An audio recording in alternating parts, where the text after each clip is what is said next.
using anabolic steroids.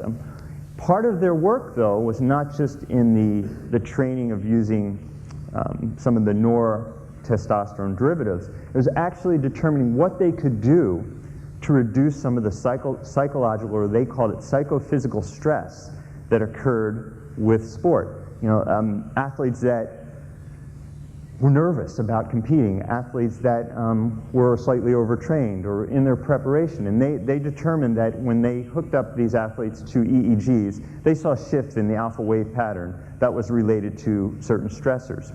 So what they wanted to do was study particular androgenic hormones, particularly mestanolone, which is a DHT derivative, and androstenedione. Now both of these, as I say here, have no anabolic properties, but their real key is they have direct CNS effects. They used these two prohormones, but they used them as a nasal spray. And what their thought was, by using these two prohormones as a nasal spray, they would get direct access to the blood-brain barrier, which is where these CNS receptors were found. They had effect orally, but they actually had a stronger effect intranasally. What they found was using androstenedione before an event, they would see a shift in these alpha wave patterns, blunting the stress effect of the performance. And even better is they couldn't be picked up because these sprays were out of the system within 3 to 6 hours.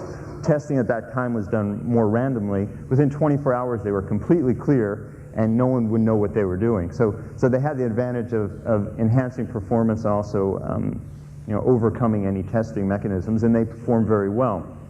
So what we can see here is, androstenedione, not only with athletes, but we're all stressed as well, can provide, when directly given in a spray form, quickly absorb CNS effects that will buffer some of the stress effects. And we talked yesterday about the benefits of androgen and buffering against cortisol. Okay, and this was just a study. More recently, they showed the effects of androstenedione on rat brains, stimulating a similar activity as testosterone, but certainly this was through testosterone and its conversion to estrogen, most likely. Okay, so there's androstenedione, which has its benefits primarily in that it's directly taken up into the CNS and can be converted to estrogen. There also, I've seen a study or two that suggests that it directly may bind itself into the brain receptors. The shift in the states, at least within the sports market, which is where I've had a lot of experience, has gone more to androstenediol, because androstenediol does have a much greater conversion to testosterone. And this has been seen over the past few years now with a number of studies. It has superior conversion in vitro, superior conversion in human studies, does not go to estrogen, and cannot directly reduce to DHT. This was an in vitro study, and you can see the difference between DHEA, another version of androstenedione, and androstenediol. Significant. As you can see, the point here, DHEA does not go to testosterone efficiently in men. You can use DHEA in men for its other benefits, but not as a prohormone to testosterone. In women, it can work fairly well, but I have had no good experience in using DHEA and to convert to testosterone. Androstenedione is okay, and there was a big study done by Major League Baseball, funded at Harvard by Dr. Lader, and he did show, after a number of studies had failed, that 300 milligrams to 500 milligrams of androstenedione did create a small 20 to 30% rise in testosterone. The big hype was that it also created this large elevation in estrogen. Well, it was an orally given oral dosing, and that's one of the issues. And all the press picked up on the strong negative aspects of estrogen. But as we know, there are some short-term benefits now to high levels of estrogen. And before other methods of delivery are available, which I'll discuss, most bodybuilders who used androstenedione and androstenediol preferred the dione version. Even though we know they weren't getting the testosterone effect, they felt strong, they felt pumped. They were getting the strong CNS effect that the East Germans found 40 years ago. It's amazing what you can find, what bodybuilders will do, anything. And they will test anything, they will try anything, and if you have connections, you can learn a lot. They make a lot of mistakes and they will try anything new, but you can learn a lot from them. So this is the oral study, placebo, 100 milligrams of androstenedione, and 100 milligrams of androstenediol. And as you can see, there are significant differences in the conversion to testosterone with androstenediol as opposed to androstenedione. 3 times as much increase in testosterone with androstenediol over a 90-minute period as opposed to dione. And again, most of the studies that came out initially, because of the press that was created by Mark McGuire, and because the US government was trying to get rid of androstenedione as an anabolic agent, were on androstenedione. So it was really fortuitous that dione is not an anabolic agent and really doesn't work very well. Okay, andro versus norandro. Actually, let me, but there was one other. Go back to that other slide. Okay, I'll talk a little bit about cyclodextrin, other forms of delivery, but there are, I don't know if anyone's heard of, obviously, nortestosterone. Decadurabolin is a more anabolic form of testosterone. It's been used for years. It's being used now with wasting syndrome, with cancer and HIV, a combination of nortestosterone and testosterone. They bind to the same receptors. The benefit of nortestosterone versus testosterone is that methyl group makes it very difficult or almost impossible to convert to estrogen directly. Also, the nortestosterone binds to the receptors in a stronger manner and has greater anabolic effects. So it's a direct effect on the musculature. In the US market, there is the availability of both norandrostenediol products as well as the androstenediol products. And as we can show here, while the range of nortestosterone benefits are more limited than testosterone, it does not convert to DHT, it does not convert to estrogen. And I've used some directly with men who are estrogen sensitive. It's a better choice for men who want the anabolic side. So if there's a man in his 40s and 50s who generally libido is good, his physical, mental outlook on life is good, and they have a fair amount of testosterone, you can support them with some norandro, and they will have a better physical training effect than they will from just straight testosterone. And they can handle some of the suppression from DHT and the reduced estrogen. You have to be careful though. So just quickly going through the differences, androstenedione, moderate, I'd even say low to conversion to testosterone, definitely to DHT, strongly to estrogen, anabolic, pretty much none. This is an older slide. So for androstenediol, just put it out that it's on the market. Some companies sell it in the US. It's junk for the most part. For androstenediol, it's very good in its conversion to testosterone. It doesn't go to DHT. You lose some of the estrogenic effects, so people don't quite feel the same when they use the diol. It also can have anabolic effects, which are beneficial. So the diol, you can look as more of a testosterone analog. Then the 19 nors, and particularly the 19 nor diol, is very strong in its anabolic properties and low in estrogen and DHT conversion. Combinations of the nor diol and the androstenediol work very nicely. Okay, so delivery, and as with testosterone, estrogen can mean a lot, and one of the problems in the States originally was a dietary supplement should be taken orally. I mean, that's sort of the FDA rules. Well, androstenedione, or any hormone, DHEA or estrogen or testosterone, don't work well orally. Specifically with the dione, it goes through the liver. While it's absorbed effectively, up to 95% is destroyed. And you can look at urine metabolites of etiocholanolone, and you'll see 10 times the amount of the metabolites within a short period of time, showing that the dione, as we showed, does not get converted to testosterone, gets converted to estrogen, and is just urinated out as its metabolites. Rapidly, numerous studies over the past couple of years, dione orally is pretty much worthless. Neat molecule, cyclodextrin molecule, has been studied for a number of years, and there's a fair amount of studies showing its effect with steroids. And it turns out, just simply, it's a polar, non-polar carbohydrate molecule. The steroid molecule sort of joins with it on the inside of this donut-shaped cone. And what it allows is, so you have this fat-soluble steroid molecule that binds inside and a water-soluble outside. So you can rapidly get delivery of a hormone into the system, both topically and through sublingual and buccal. So you have this little, Trojan horse of delivering a steroid molecule into the body. And it provides for extremely rapid and effective delivery system. And this is where we're seeing some of the greatest effects. And here's a study that showed the difference between a sublingual cyclodextrin 4-diol and an oral 4-diol, which we already showed was 3 times better than the dione.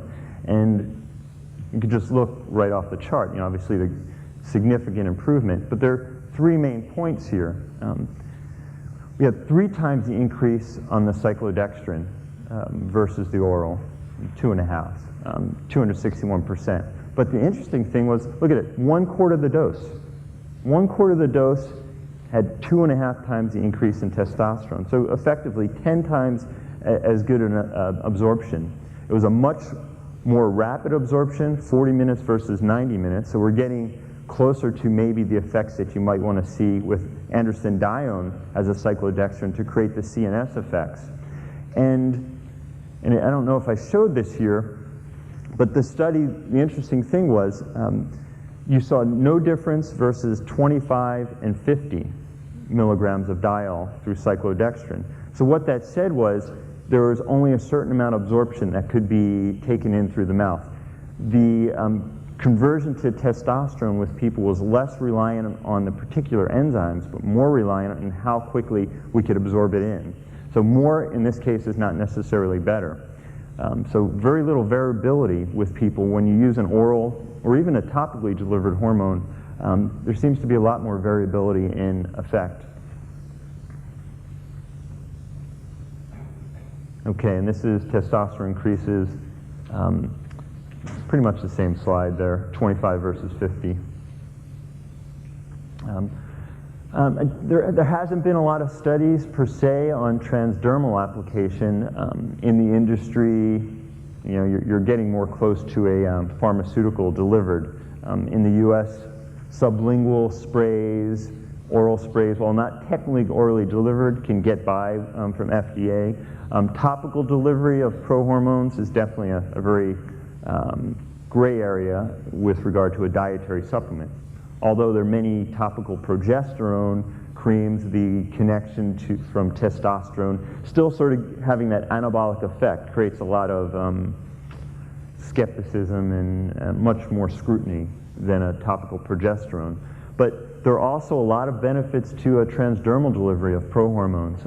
Again, we're avoiding the first pass liver destruction, absorbing directly into the circulation, don't need to time with workouts and meals, and we're minimizing the undesired effects. Really the same way you would see with a topical estrogen or a progesterone or testosterone. Providing these molecules topically has benefits, but there are also, as I showed, and we talked about the East Germans, there are benefits to the sprays, and they're more rapid delivery. Prohormone efficacy and safety. Both of them have been proven to be rapidly absorbed in the bloodstream, peak concentrations 30 to 90 minutes. Cyclodextrin-based do provide the best delivery system that I've seen with regard to research. They minimize the chance of steroid receptor downregulation. You get this quick burst, and as we talked initially with regard to, it's that sensitizing effect. It's when those hormones first get into the body that we're much more sensitive to them. Women, when they get a little bit of testosterone, are much more sensitive to the testosterone. Men with a little bit of estrogen or that androgenic stimulation, are much more sensitive to it. If we continually apply those, we begin to lose some of the CNS effects as well as some of the sexual effects. And the studies so far, my experience using prohormones over the past 3-4 years, even the studies that were done with oral androstenedione, while they showed higher levels of estrogen, there were no clinical, and other than the one particular lab study that showed some HDL lowering, no other effects that were seen. And I would not, tell anyone to use oral androstenedione. These are just 3 more recent studies that were performed. Again, acute hormone response to sublingual androstenediol, safety and efficacy of prohormone administration, acute hormonal changes with cyclodextrins. And those are certainly the better way to go. So use prohormones sublingually, cyclodextrin, or topically. Okay, so what I've tried to do is, we talked about testosterone, we talked about testosterone, estrogen, and we talked about prohormones and how they can be used. So how do we put this together? And I'm working with a lot of men who are trying to restore optimal well-being, optimal performance physically, mentally, and sexually. And certainly my population of people are probably 30 to age 55. I'm not working with someone who is completely depleted.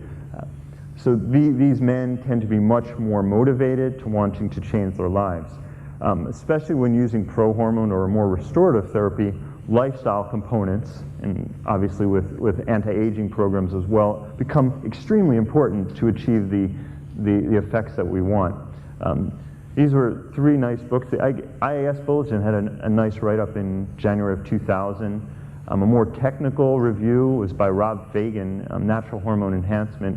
And I do like the writings of Barry Sears. I don't agree with everything that he says, but some of his corollaries in the anti-aging and his new Omega Zone ring very true with what I believe.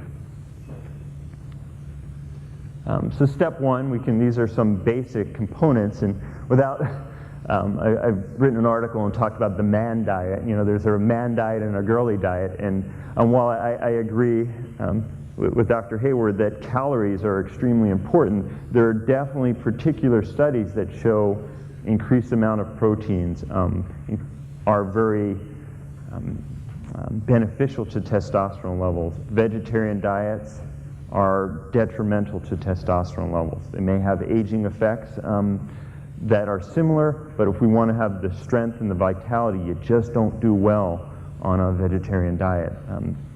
Limiting excessive carbohydrates certainly go across the board in all dietary scenarios. Making sure you get enough protein. Some of the newer whey proteins have been looked at with their effects on testosterone. And low fat for testosterone doesn't fly very well. There are studies that show increased amounts of saturated fats do enhance testosterone. We certainly have to balance our effects with extreme athletic performance versus age-related. But low fat is certainly not something that is going to be good for testosterone. A couple hard-boiled eggs a day are beneficial with regard to phosphatidylcholine and other fatty acids. Smaller meals for glucose balancing. I have this power drink that I put patients on a couple times a day, and generally they're not eating as much and they're getting these blood sugar swings. And as I said, I think yesterday, I've most recently worked with a patient who completely hyperinsulinemic, 265 pounds, his testosterone was 300, his estrogen was 60. We changed his diet, we put him on essential fatty acids, and he only lost about 5 pounds, but 3 weeks later he had a complete shift in his hormonal profile. So I just can't overlook the power of a dietary program that creates a better insulin sensitizing environment. Okay, physical activity certainly continues with what we continue to hear. Moderate physical activity with regard to testosterone hormone, short, intense bursts are key. Less of an effect in aging men. The effects on GH and testosterone are certainly blunted, but short, intense, physical, strenuous activities strength training, muscular training is what's going to be beneficial to testosterone. Endurance training, long-term biking, triathlons, running, marathon will wipe out hormone levels. The Army studies it with their Navy SEALs. Within 30 days of their SEALs training, 95% are hypogonadal. That's extreme training, but people who overtrain will trash their hormone levels, and that's how I got involved into this field. Interesting, there's a device in the exhibit here, a power plate or powerplex, short, intense, 15 minutes to 20 minutes are very beneficial to hormonal levels. Yeah, short, intense periods. The more short, intense, and really pushing hard. If you're physically capable, if you go in and okay, I did a set of 10, I'm done. But if that last rep wasn't hard or strenuous, you don't get the hormonal events. It's better from a hormonal milieu. Push hard, 15 minutes, 20 minutes, get out of the gym. Don't stay in there for an hour wandering around. And you can stretch, you can do some aerobic activity on another day. But if you want to be physically active for hormonal effects, 20 minutes, strong weight lift, get out of there. Changing the routines are important as well. Step 3, some of the keys for testosterone, essential fatty acids. I'm seeing some very promising findings. So I've sort of put that into an essential 1 to 2 teaspoons of a high-grade omega-3 fatty acid. Particular nutrients, vitamin C before a workout blunts cortisol effects. There's some studies showing maintaining testosterone after more intense workouts. Zinc specifically with higher estrogen levels, as well as vitamin C, vitamin A, E, selenium, boron are all important in the testosterone process. Balancing. Okay, so here's some of the lifestyle things. And there was a blurb I showed yesterday. Sleep. Sleep will age us. If we don't get enough sleep, we will blunt our hormonal response. And so it's like trying to empty water from a boat that's leaking. If we're trying to raise hormones, pay attention to what we do in life. Certainly sleep, even a power nap has been shown to be useful. Sunlight or melatonin now, certainly has relationship to testosterone levels.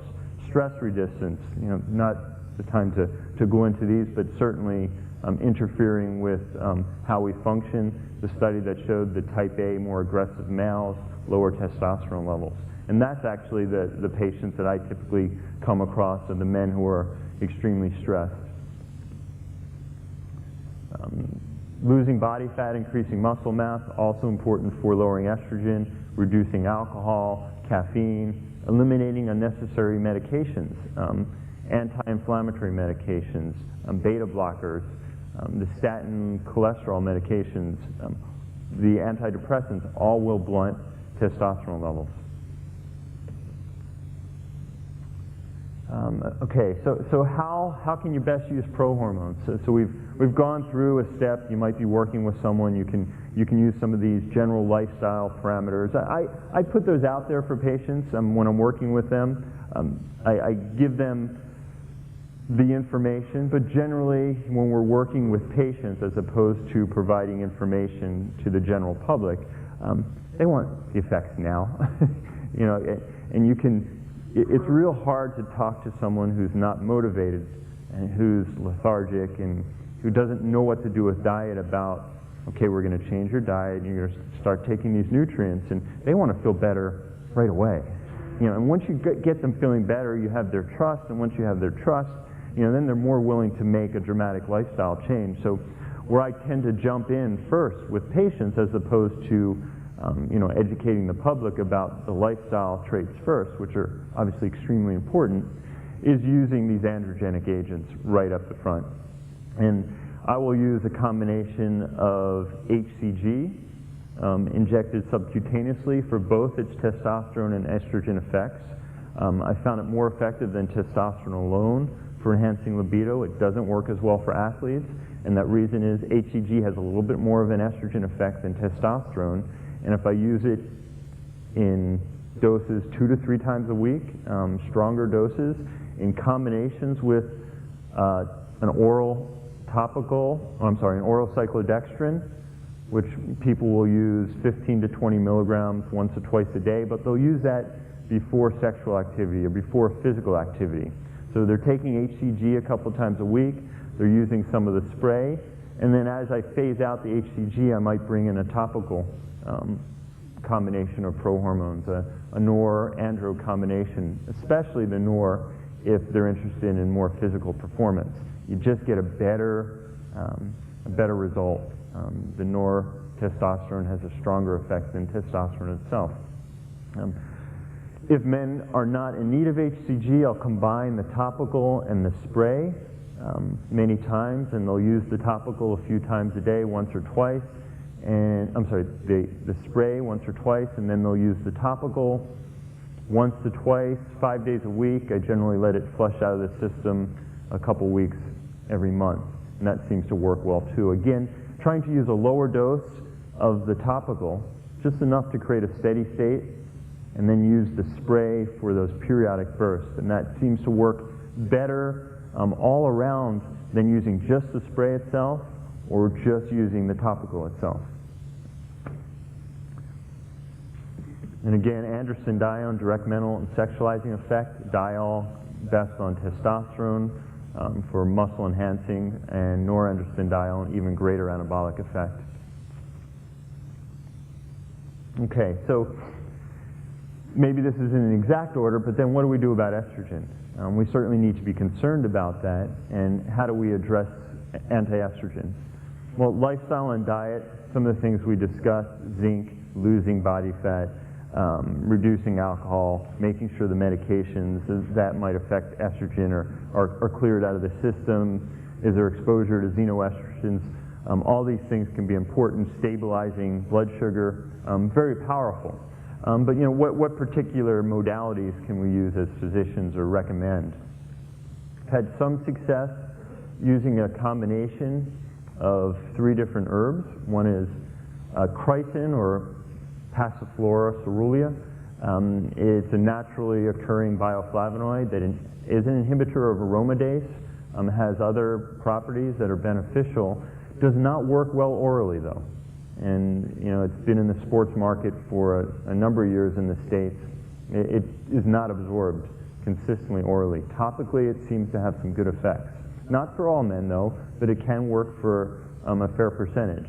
Combining this with diindolylmethane, or DIM, which also is not absorbed that well orally, there are some ways to get it absorbed more efficiently orally. While this does not particularly lower estrogen levels, it does seem to shift the metabolism of some of the weaker, of estrogen to a weaker 2-hydroxyestrone versus the 16-hydroxyestrone. And there are a number of studies about diindolylmethane, which is a more active form of indole-3-carbinol, which is also beneficial with regard to estrogen. And the last component I've used is the root extract of nettles. And that seems to have an effect on SHBG. It actually replaces testosterone on the binding protein and allows free testosterone to become more bioavailable. Also some indication that it might have effects on aromatase and DHT. There are a whole variety of other nutrients on the market in the U.S., and nutrients that we might want to consider. Zinc, vitamin C I mentioned, calcium D-glucarate, resveratrol, and Vitex all have studies that are associated with them, and I've had men have good success with D-glucarate. Resveratrol is perhaps promising, and chaste tree, which is traditionally used for women, may also be effective for estrogen in men. It's one I'm taking a look at. So you sort of have to play a little herbal pharmacy to get these going, but chrysin and the diindolin seem to be the most well-studied and what I've had the most experience with. Okay, well, let's say the herbals don't do the trick, and you want to truly cover someone who you know is estrogen sensitive. You can always come back to the nutritional components once you have things better under control. You really have 2 medicinal choices that you can choose. One is an inhibitor of estrogen, an aromatase inhibitor, and the other are the receptor blockers. And as I said here, you might want to go to that if there's a strong family history of cancer or BPH, or there's some true indication of high estrogen and you're concerned about that. So you have the estrogen receptor blockades. They prevent estrogen from binding. Okay, they don't do anything necessarily in of themselves. And then you have the aromatase inhibitors, which directly and specifically inhibit the enzyme that converts testosterone to estrogen. The blockades, there's two particular that are used. Clomid, which is predominantly used in fertility cases, and it binds to the estrogen receptors in the brain, causing an increase in LH and FSH. It's been shown, especially in men who are coming off of steroid cycles, to increase free and total testosterone, to enhance sperm production, and can be used to prevent gynecomastia. Again, my experience with bodybuilders who are using high-dose steroids, they will use Clomid either at the end of a cycle or after a cycle of steroids to cause a regeneration in testosterone and to prevent against some of the gynecomastia that they're at strong risk for. Novaldex is another one, which is used in the States for women, predominantly now for breast cancer protection. It's not as specific, it's not as strong receptor binding, and generally Clomid seems to work more effectively. It is more strongly related to gynecomastia protection. The other inhibitor, your star, is Arimidex.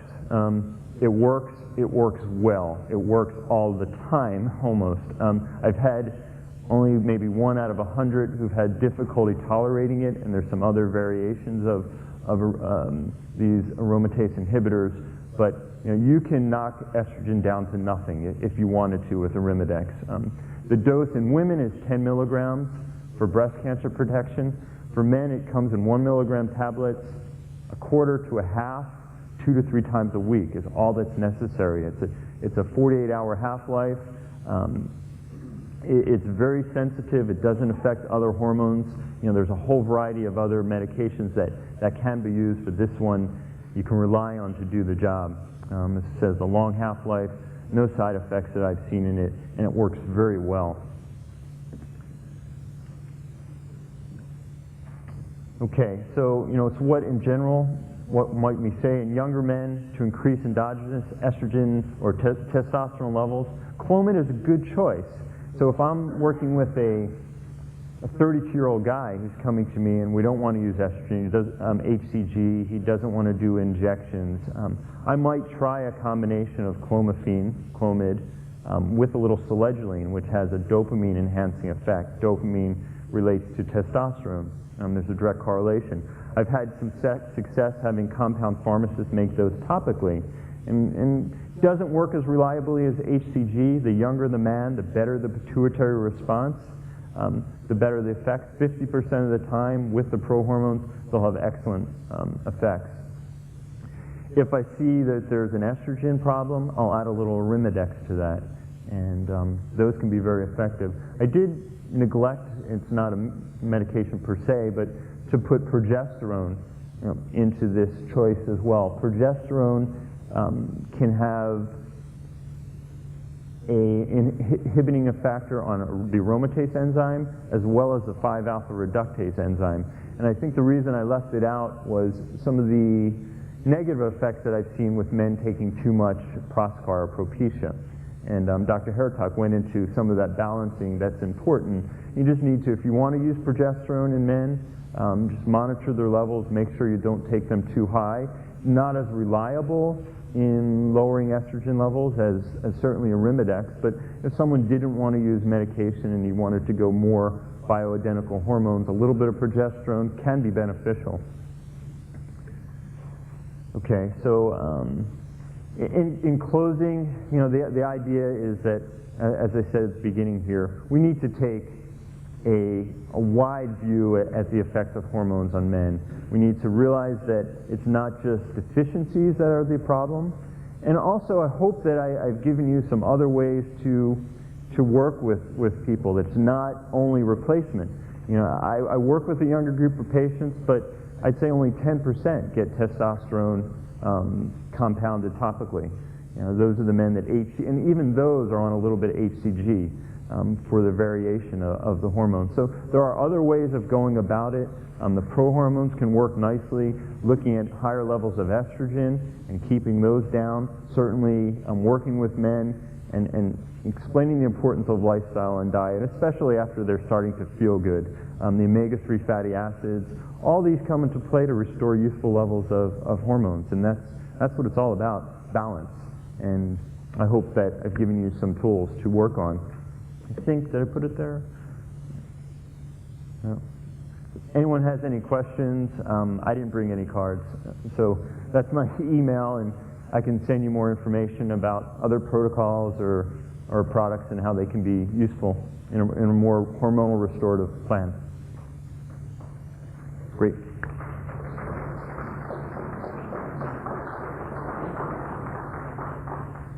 Time for questions, or we've plumb out? Lunch, but we'll do questions tomorrow. So okay, great. Thank you for your attention.